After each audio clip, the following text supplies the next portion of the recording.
Hi guys! So ngayon, this is my first video in my YouTube channel. And sabi nga ng mga kaibigan ko na sana sa TikTok daw ako unang mag-post ng mga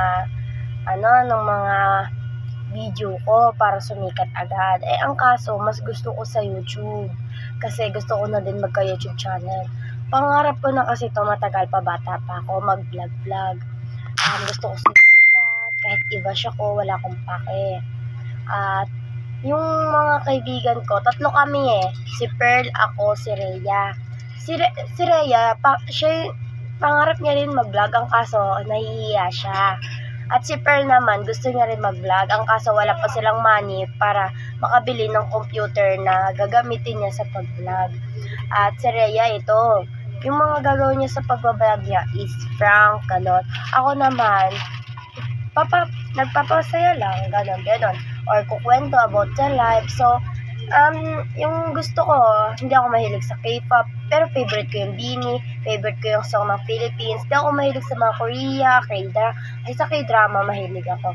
Pero sa color, lahat naman ng light color, favorite ko. Accepted lang sa pink. Naiirita talaga ako sa color pink. So, yon.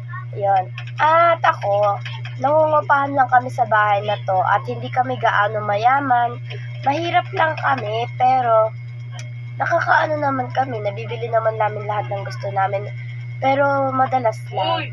At kung kilala niyo si Ate Maymay, yun po yung ate ko, siya po yung nagla-live singer, siya po yung naging viral na, yung kinanta niya na, ano ba ang niya?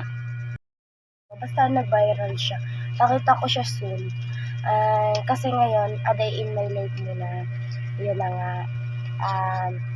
Yung mga yun, nakikilala niyo na yun. At ako, ngayon pa lang ako nakita sa YouTube channel. Kaya ito ako magpapakilala para makilala niyo talaga ako ng todo. At nung una, nahihiya-hiya pa ako mag-vlog.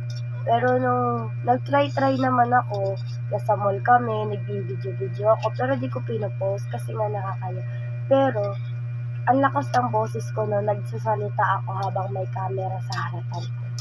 Wala akong pake kahit may tumitingin sa akin, basta video lang ako ng video. Pero hindi ko talaga pinopost kasi talaga nakakahiya talaga. Mamaya, kakapost ko lang, may mambash agad, yun, ma-hurt ako, gano'n. Ayoko naman kasi nun, pero kung mambabash kayo, okay lang. Kasi, alam niyo naman, sabi nga ng iba, dun sila sumisikat, pero minsan, parang mambabash lang kayo para mapansin kayo, lalo na si Ivana. Sinabi niya yun sa vlog nila ni Piang, kumakain sila na ng fishball, ng mga street food, mga ganon. Kaya, kung mambabash kayo, go lang. Haharapin ko yan. At lalabanan ko pa. At kung sino na lang yung sasuporta sa akin, go. Support din ako sa inyo. And yun lang. Bye-bye. At ito lang yung vlog ko. At sa susunod, tuloy-tuloy na ako magbibideo. Okay, bye-bye.